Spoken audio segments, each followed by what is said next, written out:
Start streaming. Streaming? Are we streaming? I think we're streaming. Are we streaming? Okay, welcome to today's talk on VeChain. End of summer updates, I'm calling it. I guess the end of summer is technically in like 12 days.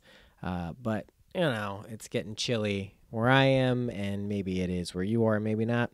I don't know, but it's basically fall is coming to this part of the world, and the summer and the quarter is coming to a close.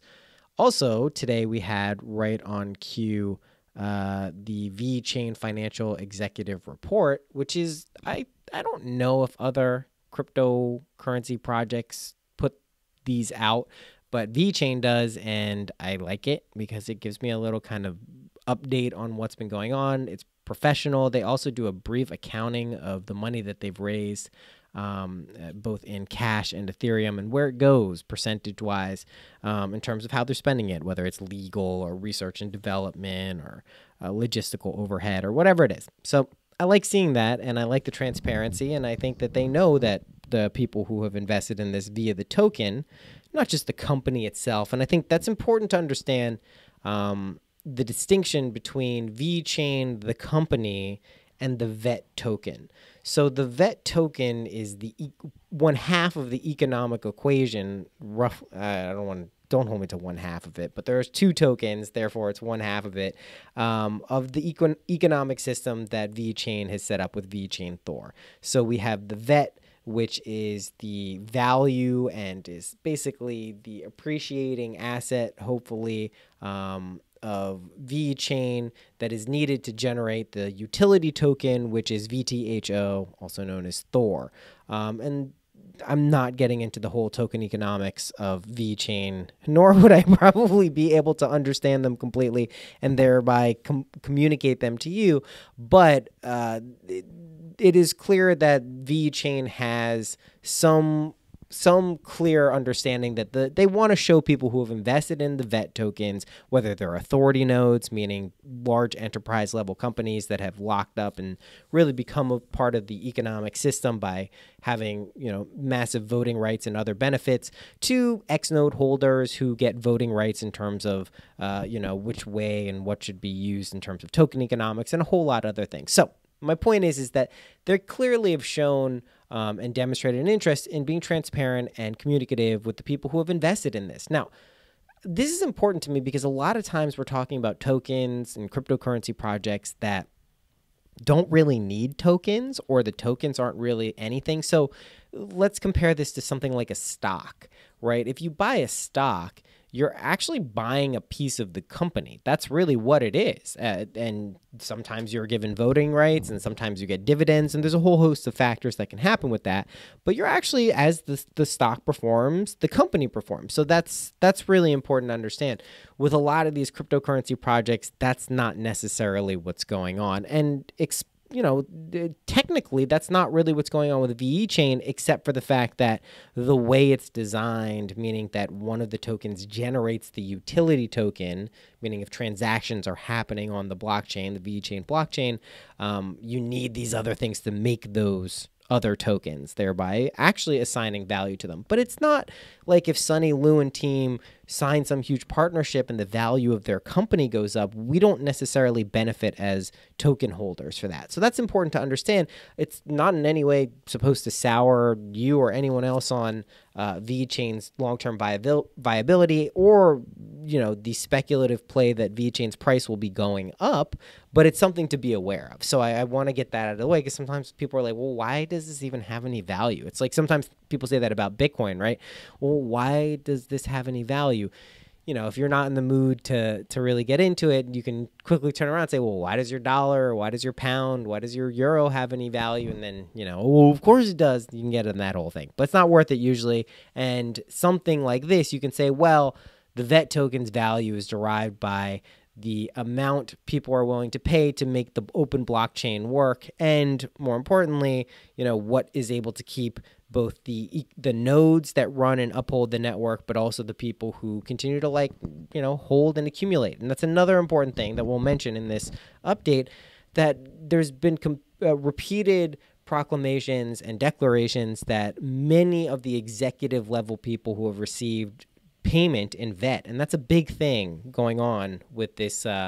It's a really big thing you'll see in the financial report is that they're locking this stuff up, and they want to say, like, listen, we're paying people in vet. We're paying for people various services in vet. We're not just trying to raise capital in ether or something else and have that in dollars or whatever it is and make money that way. They want people to adopt this as a standard and something that they think is going to hold value. And I think that's really important. That's called putting your money where your mouth is. And there's too many projects that don't do that these days. Anyway, let's go through some of the bigger announcements over the summer. Obviously, we had the mainnet launch back in June, the end of June. We are continuing to see migration.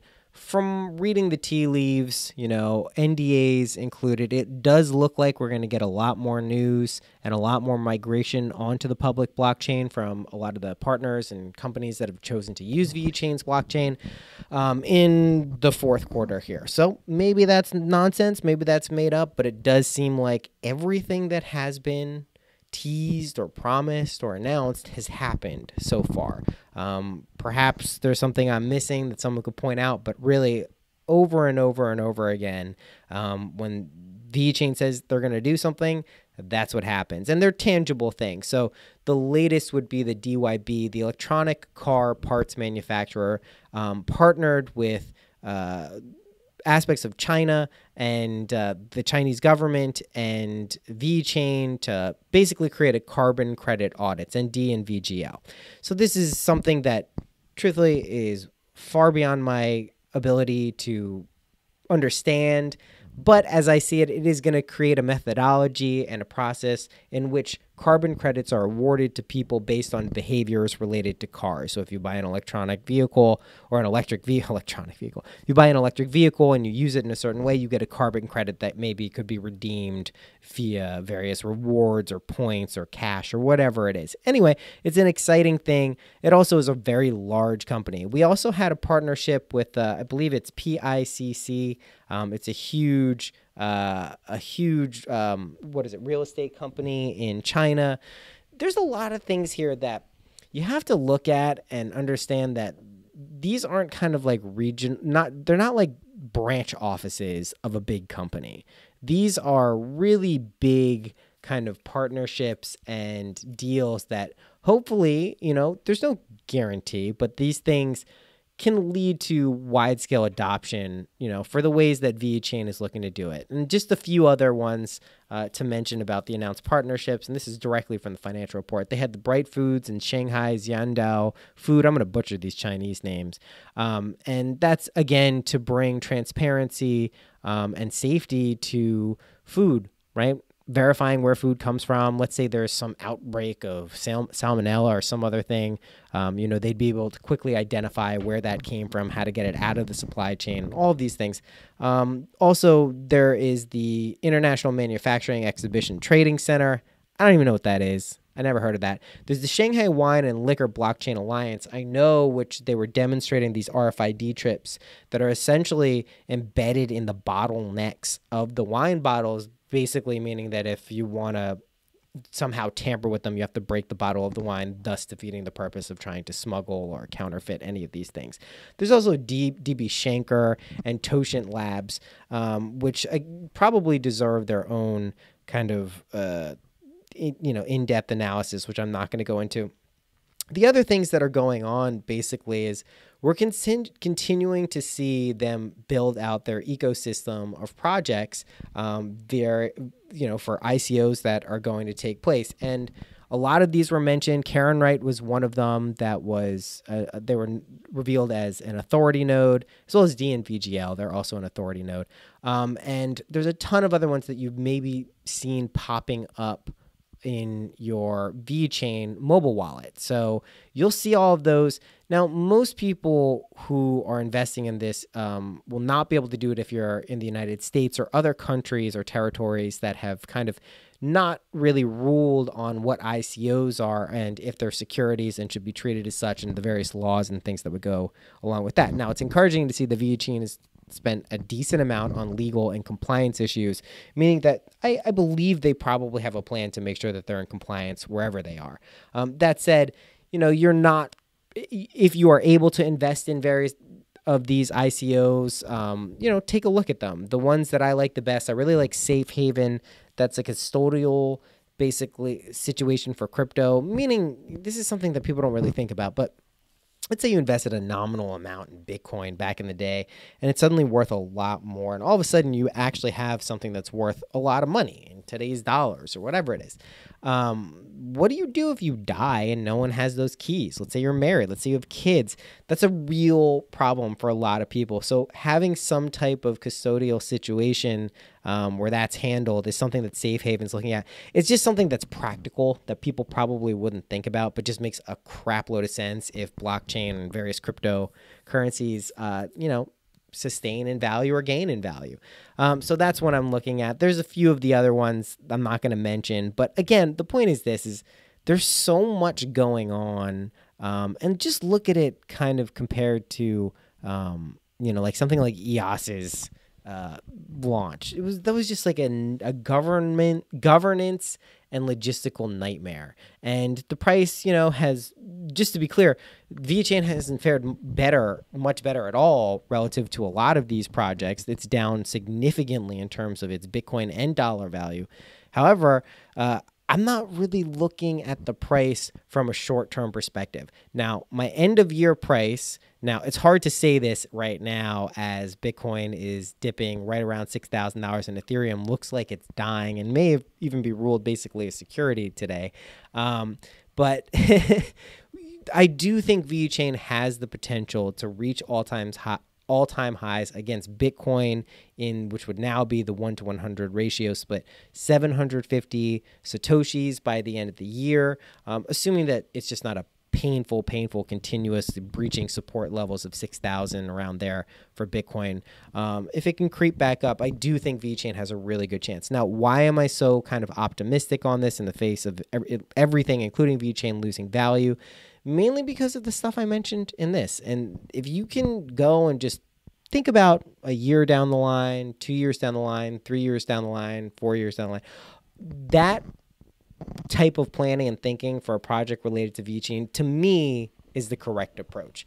I have my funds in nothing but Bitcoin and VeChain at this point, and that's probably where it's going to stay until the market really turns around. When we get another very big boom period where it's basically a monkey could throw a dart at a board and do well. But until then, I'm just picking on things that I think I'm picking things that I think will be around in 5 years, 10 years. That to me is the game of the game. And you have to not pay attention to price so much. Yes, you want to pick it up at the best price you can, but you want to pay attention to the developments that are happening. And one of the things, I don't know if I mentioned it in the last one, but we saw this Chinese Valentine's Day. We saw this app integrated into WeChat, which used the VeChain blockchain to process the messages, the little cards you could send to people. And it's a reminder that there are so many different applications for VeChain, not just supply chain logistics. It's moved past that kind of original idea, and they even mentioned this at various times. And really, they mentioned as they continue to focus on smart contract security, scalability, interoperability solutions, that's going to make their public blockchain more desired, and I think just potentially having a very serious and well-deserved place as a leading cryptocurrency. So we'll see. I can't guarantee anything. My personal stance is I've been continuing to buy as much as I can on the way down, and will happily get this and keep buying it until I believe it goes. Now, let's say this. Let's play devil's advocate. What would I need to see to make me really question, this investment? If goals or deadlines are missed with no progress, if something is proven to be outright false, if someone is part of the team lies or it gets proven that they're just being underhanded in a lot of different ways, those are things that would really shake my belief in this as a project. Truthfully, to the point where I would be pretty freaked out. But so far, it seemed to be the antithesis of those types of activities, which gives me confidence. And it's just been professionally run, right? It's being run like a cool startup. There's examples of people who have went and visited and said, yeah, it just seems like they're really working on this. And if you just look at all of the things they've done in the past quarter or the past year and a half, it's crazy. It's really, really crazy.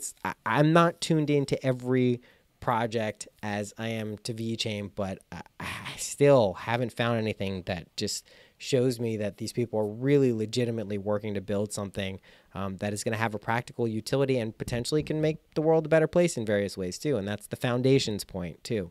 So anyway, going to stop rambling on. If you have any questions, hit me up. You know where to find me. That's it. Bye-bye.